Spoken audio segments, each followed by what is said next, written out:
So we are discussing how we're going to think positive. We're going to start with the number one question, which I'm sure we have all heard maybe more than one or two times in our lifetime. But the question is do you see the glass half empty or half full? I know sometimes even in interviews that I have done with people when I was interviewing them for employment, I would ask people, how do you see the glass? Is your glass half empty or your glass is half full? And why would I ask that question in an interviewing question? Because I wanted to see what energy that person would be bringing to the table.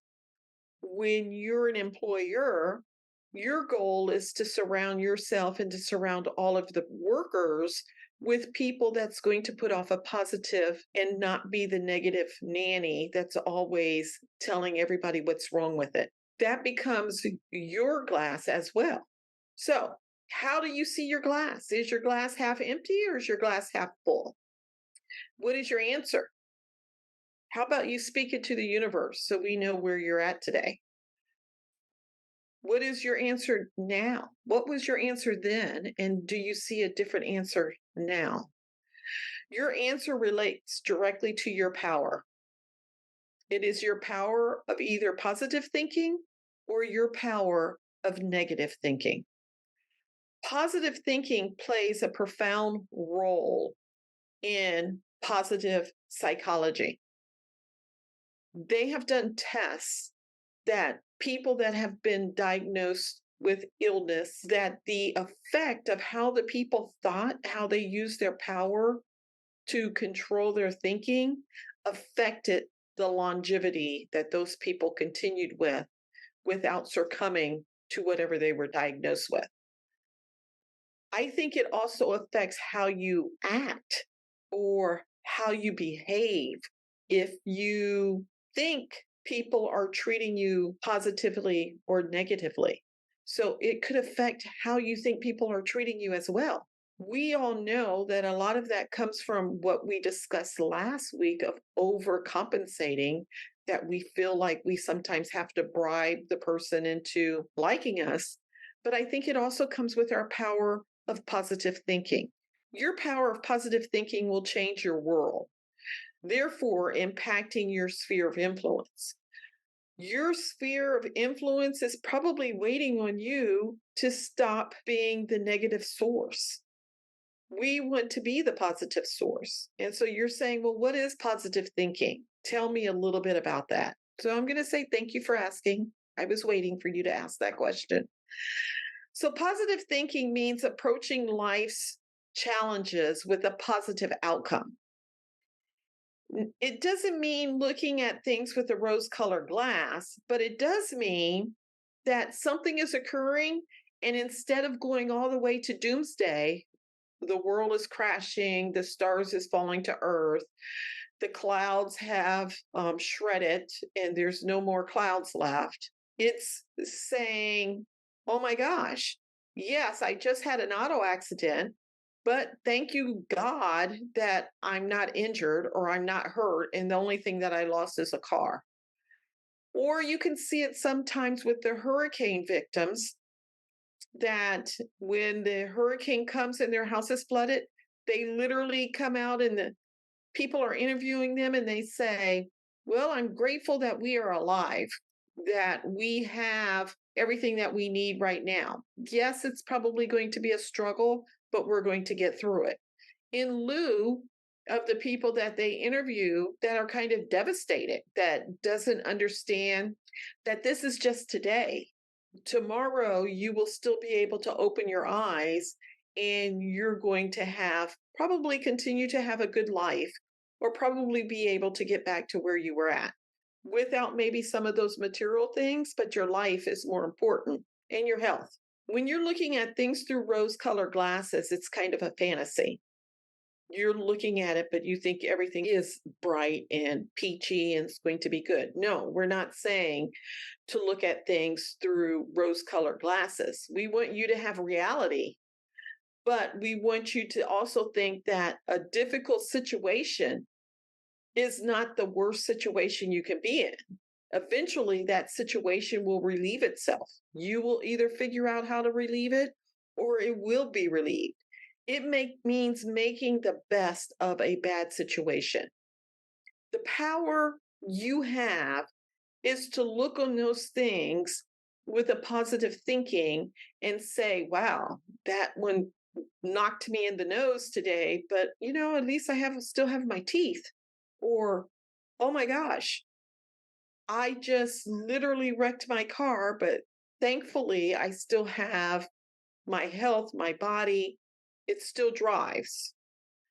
So we're going to see the best of others and see the best of obstacles and see the best of a bad situation when we use our power of positive thinking. It is seeing the best instead of talking about the negative, is seeing the good and talking about the good and avoiding the negative traits of gossip and slander and hateful speech. We as adults have to lead by example. So then the question becomes, are we using our power of positive thinking to teach our children and those that's under us in age to use that thinking to overcome circumstances? Because the power of positive thinking erodes depression. So when you hear on the news that so many people are depressed, are they depressed because they don't have positive thinking? Are they depressed because they don't understand that they have control over the thoughts that's swirling around in their mind? We are told to think on those things that are good, to think on those things that are positive, to think on those things that are becoming, not to continue to dwell on the things of life that are going to be negative. Not everything in life is going to be positive. We have to dwell on those things that are good. We have to dwell on thoughts of others that are good. So, how do we use our power to change? We need to be optimistic. Just because something is happening to us, we can be optimistic. Optimistic people see issues as pebbles, not as a mountain. So when my kids were young, I used to use this little saying: the beach is full of sand. Are you going to let this one pebble of sand disrupt your whole beach? Or are you going to consider this is just a pebble in the sand? The beach is still here, but are you going to let this one obstacle, that's one pebble of sand in the scheme of life, disrupt your whole beach? It was something that they could understand, but I'm going to ask you, if you're coming into an obstacle right now, is that obstacle, if you're looking at your life as a whole beach, are you going to let that one obstacle disrupt your whole beach? Are you going to stop the ebb and flow of life and the ebb and flow of water just because one pebble of sand is disrupting your life right now?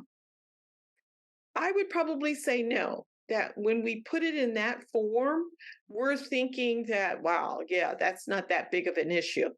And I'm going to tell you, the majority of times once you get past whatever it is was the obstacle, you're going to say it wasn't that big of an issue because that was the power of your thinking.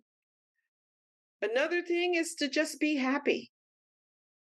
Remember, happy people are psychologically less stressed because you tend to make your heart happy when you're happy, and it makes everything that's around you happier because that is contagious. It's a contagious that catches on with everybody. Just remember putting that smile on your face and being happy and joyful for where you're at this day. If you are on the phone with Debbie Downer, and when you get off that phone and all they have done is told you nothing but negative and nothing but obstacles, you're going to feel tired and stressed out. And unfortunately now, all of us has an earbud in our ear. So not only are we listening to that, it's getting into us. It's getting into our ears and it's going down into our heart and it's changing our internal thinking because it used to be we could hold the phone, but now everything is in our earbuds. So all of that negativity is being forced right into your mentality. Stop it. You have control over how your conversations can go. So, positive thinking is linked to positive health. And we discussed that some time ago that if we were happy or if we smiled, how psychologically it made us feel better, how happy people had less high blood pressure, how smiling people had less stress. Well, now we're learning that the power of positive thinking is going to not only give you health benefits, but less stress and probably more effects than we even know about. I'm sure science is probably studying it right now, and we'll have to do a Power of Positive Thinking 2.0 of what they resolved was health benefits of having a powerful power to positive thinking.